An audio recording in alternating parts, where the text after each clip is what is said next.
Bom dia a todos, que a paz do nosso Senhor e Salvador Jesus Cristo esteja contigo, meu irmão e minha irmã. O tema do dia de hoje é o seguinte: as responsabilidades do cristão.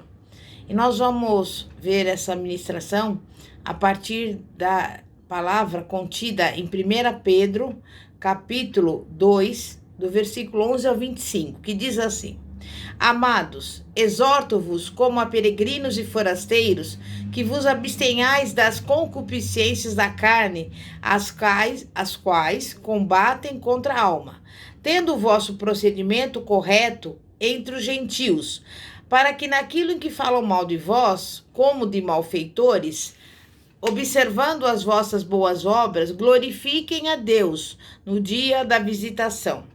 Sujeitai-vos a toda autoridade humana por amor do Senhor, quer ao rei como soberano, quer aos governadores como por ele enviados para castigo dos malfeitores e para louvor dos que fazem o bem.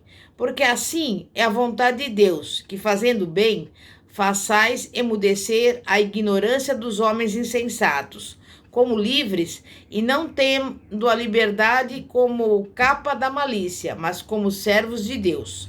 Honrai a todos, amai aos irmãos, temei a Deus, honrai ao rei.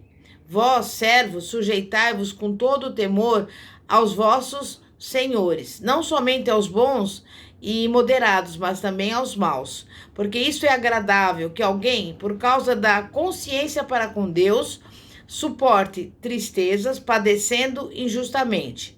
Pois que glória é essa, se quando cometeis pecado e sois por isso esbofeteados, sofreis com paciência?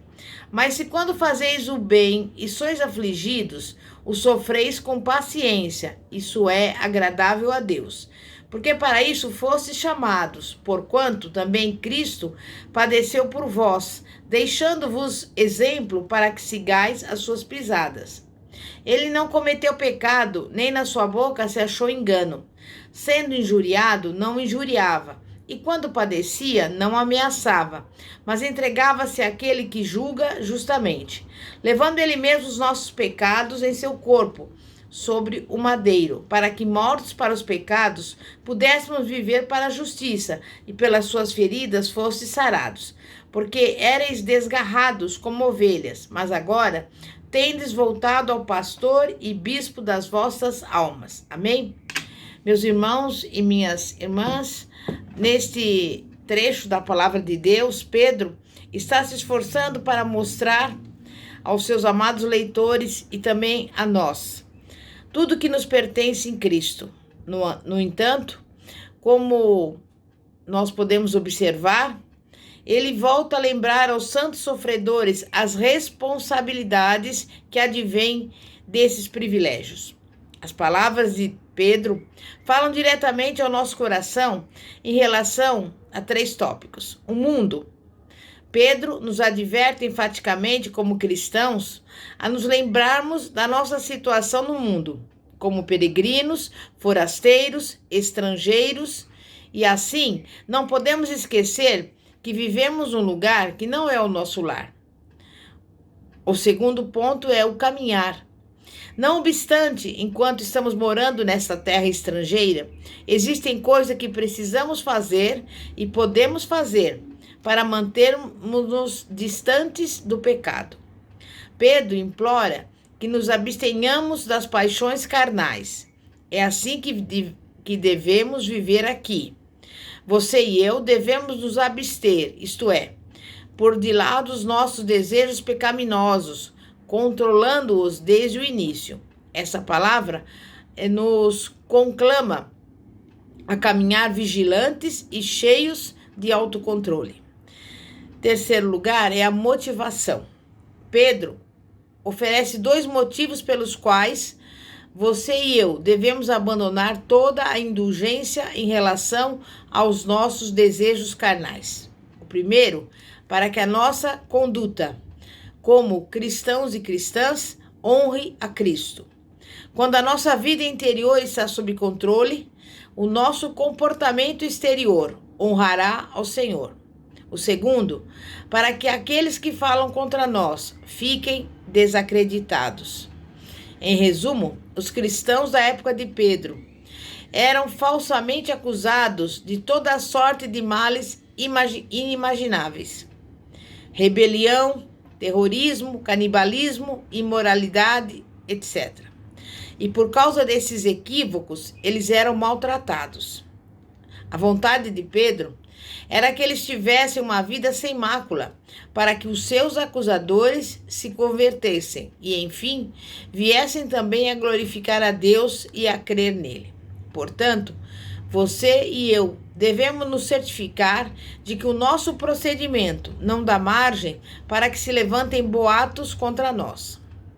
Viver honradamente significa viver de maneira tão adorável que nenhuma acusação contra nós pode prevalecer. Esta é a mensagem de Pedro para nós. Devemos ter uma vida idônea, cheia de boas obras em nosso dia a dia. O seu procedimento honrado, manifestado no estilo de vida santo, ao lado de um espírito manso e tranquilo, vai mostrar Cristo àqueles que o rodeiam. Nesse texto, Pedro transmite ensinamentos vitais. Ele mostra aos cristãos como viver em um mundo que não é cristão. E ele começa do alto. Devemos nos submeter às autoridades, inclusive ao governo dominante. E qual é o significado da palavra submeter? Ela significa colocar-se sob. Ela significa aceitar a autoridade de outro. É uma ordem para respeitar a posição e a autoridade conferida por Deus a outra pessoa. É mais fácil fazer algo quando se sabe por que está agindo desta ou daquela maneira. É o que acontece com relação à submissão.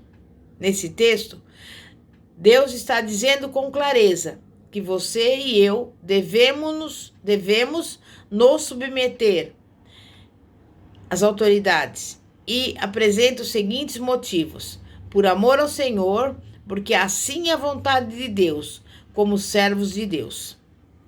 É evidente que a razão da nossa submissão confunde-se com a pessoa a quem devemos ser submissos, o próprio Deus. Veja bem, Deus pede ou ordena que sejamos submissos. Deus pede que sejamos submissos por causa dele. Deus explica que essa submissão é da vontade dele. Deus pede que o sirvamos com submissão aos outros.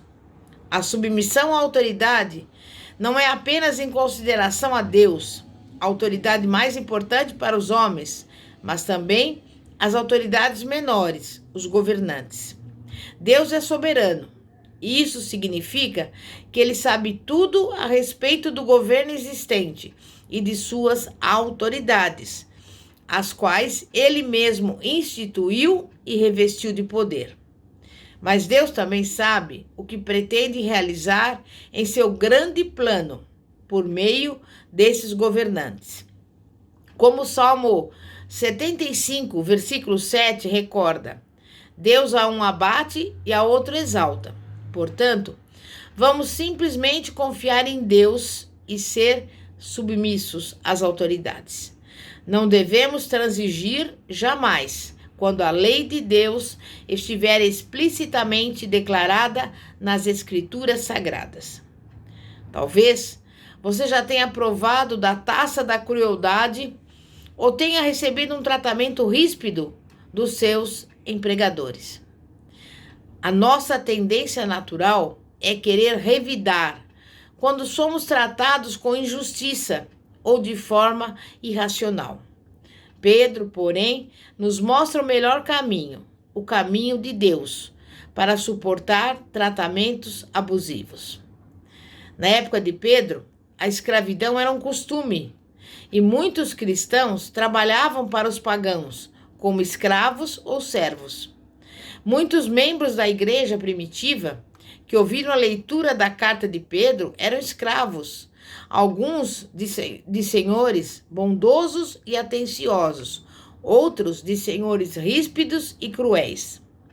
Tratava-se de uma situação comum na estrutura social da época. Os princípios que Pedro formula, no entanto, também se aplicam a nós hoje, no que se refere ao relacionamento entre empregados e empregadores. Quer trabalhemos para um indivíduo, quer para uma empresa, devemos obedecer às ordens do nosso empregador. E caso nos peçam para transgredir a palavra de Deus, temos liberdade para mudar de emprego.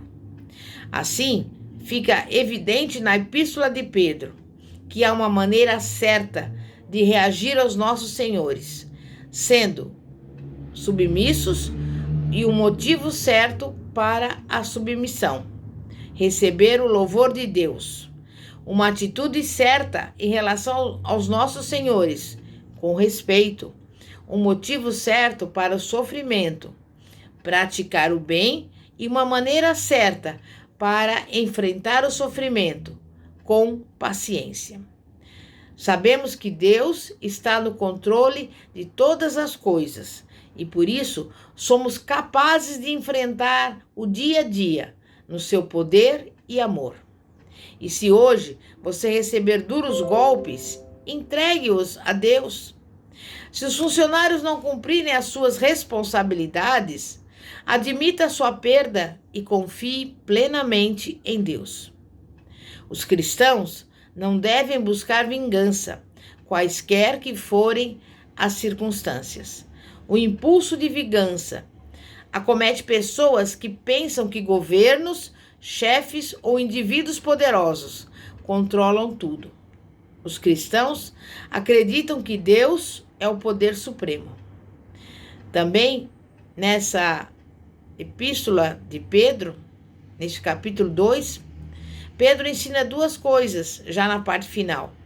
A primeira, de que alguns fatos que cercaram os sofrimentos de Jesus, e também que devemos seguir as pegadas de Cristo, da mesma forma que as crianças seguem um modelo para aprender a escrever. Meu irmão e minha irmã, Jesus Cristo é o exemplo. Quando formos injustiçados, insultados, injuriados, devemos olhar para ele e para os seus sofrimentos e depois seguir as suas pegadas. A natureza de Cristo deve e precisa influenciar as nossas vidas. O texto bíblico que lemos é impressionante, incomensurável e transformador. Essas palavras, inspiradas por Deus, nos conduzem diretamente ao cerne do que significa ser cristão. Louve a Deus por termos tal exemplo. Deus não nos pede que simplesmente obedeçamos algumas palavras escritas numa folha de papel. Não. Deus nos deu um exemplo para seguir. Deus pede que olhemos para o seu amado Filho, seu Filho sofredor, e que o sigamos. Temos de moldar a nossa vida e o nosso comportamento a Jesus. Temos de ajustar a nossa vida e a nossa conduta diária às condutas de Jesus. Temos que agir como Ele. E quando nós estivermos seguros quanto ao que devemos fazer, quanto à nossa maneira de agir ou reagir, seja nos momentos de aflição ou nos afazeres diários, podemos olhar simplesmente para os atos e atitudes de Jesus e depois seguir-lhe o exemplo. Por tudo isso, devemos eliminar toda conduta pecaminosa. Procuremos falar apenas aquilo que é digno de um filho e de uma filha de Deus. Venhamos retribuir com bênção ou suportar calados quando formos insultados. Enfim, que possamos sofrer como Jesus sofreu, como uma ovelha levada para o matadouro. Jesus foi oprimido e afligido, mas não abriu a boca como um cordeiro, mas sim como uma ovelha, que é levada ao matadouro, muda perante os seus tosqueadores. Assim, ele não abriu a boca. Meu irmão e minha irmã, que possamos oferecer, como Jesus fez, o nosso sofrimento ao Senhor, com plena confiança na sua soberania e na sua justiça. Amém? Graças a Deus. Você crê nisso, meu irmão? Você crê nisso, minha irmã? Então nós vamos orar e clamar a Deus para que venhamos seguir esse exemplo do Senhor Jesus e agir com responsabilidade. Porque como cristãos e cristãs, temos várias responsabilidades diante de Deus. Meu Deus e meu Pai, nesta manhã nós estamos aqui diante de Ti, em primeiro lugar para Te agradecer, porque sabemos que o Senhor está no controle de todas as coisas e que para Ti não há nada demasiadamente difícil. E nesse dia de hoje nós entregamos a Ti a nossa vida, Te pedimos, Pai, que o Senhor venha dar-nos sabedoria, porque nós queremos cumprir fielmente as nossas responsabilidades como cristãos, segundo a Tua palavra, Pai. E nós não iremos reclamar, não iremos fazer nada daquilo, Pai, que a Tua palavra nos diz para não fazer, porque nós queremos ser obedientes a Ti, porque cremos no Deus fiel, o Deus que nos promete, Pai, toda a sorte de bênçãos nas regiões celestiais.